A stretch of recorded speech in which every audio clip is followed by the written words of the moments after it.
What happens when political speech turns into a death sentence? A conservative firebrand speaking in front of thousands on a university campus, and in a matter of seconds, it ends in violence. Who is responsible? What led up to it? And what does this moment tell us about America in 2025? This is more than just another news story. It's a turning point, because the line between political discourse and political violence has just been crossed.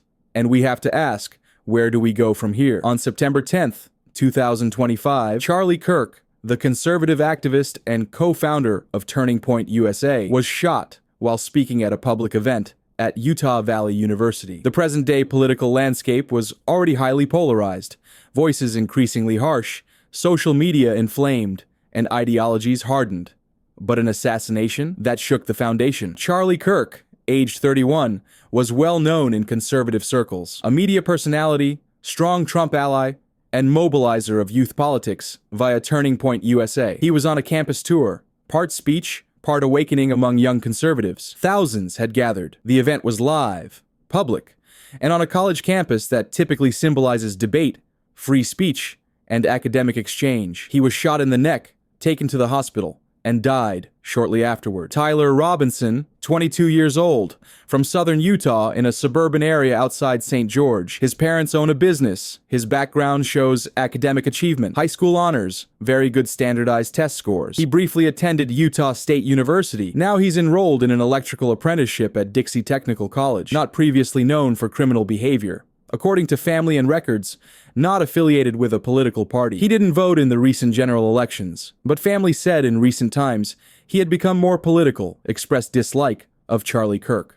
At a dinner table conversation, he even discussed Kirk's upcoming visit and whether Kirk was spreading hate. After the shooting, investigators launched a federal manhunt. Over 200 people were interviewed. Some 11,000 tips were submitted by the public. Surveillance video used. Footage of Robinson arriving on campus in a Dodge Challenger the morning of the event. He was seen on a rooftop, fleeing across it, then dropping down, running across a parking lot, then into nearby woods. The weapon, believed to be a bolt-action rifle, a high-powered Mauser .30-06 rifle, wrapped in a towel and left in a bush after use. Engravings on shell casings found at the scene are bizarre and symbolic. Some contain meme culture references, some phrases directed at fascists, others crude taunts. A turning point was family involvement. A relative of Robinson reached out to a friend, who then contacted law enforcement with the information that Robinson either confessed or strongly implied he committed the act. This led to the arrest. He surrendered and was taken into custody. Prior to the event, Charlie Kirk reportedly had been warned that he might be 100% killed. This came out in reports that someone had made threats.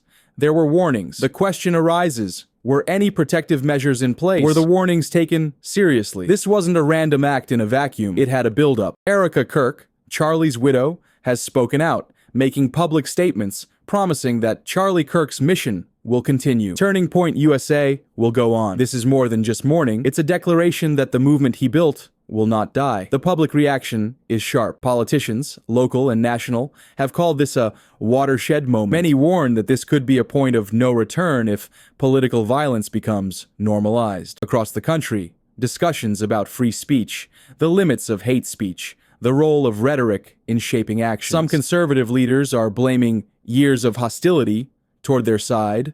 Some mainstream commentators worry about escalation. Others urge unity, reflection. This assassination forces America to ask, has political violence moved from fringe to front line, from metaphorical to literal? There's a broader global and historical context. When democracy becomes polarized, when ideology becomes identity, when us versus them language dominates, violence tends to follow. Orwell called it doublethink. We see echoes in many countries where political figures are targeted. Also, the role of online radicalization. The engravings on the shell casings, the Discord messages, the way memes are used, reminiscent of the tactics used by extremists in other contexts. These aren't just teenagers trolling. There are ideological frameworks being built in online spaces. Currently, Tyler Robinson is facing state charges, aggravated murder, firearm offenses, obstruction of justice.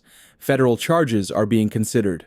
The death penalty is on the table under Utah law. There will be a trial. But more than the trial, there will be a trial of ideas. How much blame is shared among individuals, institutions, media, culture at large. Also, this raises questions about security at public political events. How do you protect free speech without making every speech into a fortress? What's the cost of openness? For Turning Point USA, its grassroots base appears galvanized. There is a reported increase in support, chapter requests, and fundraising, energy surging in response to the tragedy. For American democracy, this highlights just how fragile norms are. Up until recently, political violence of this kind, assassination of public political activists, seemed unthinkable in the US.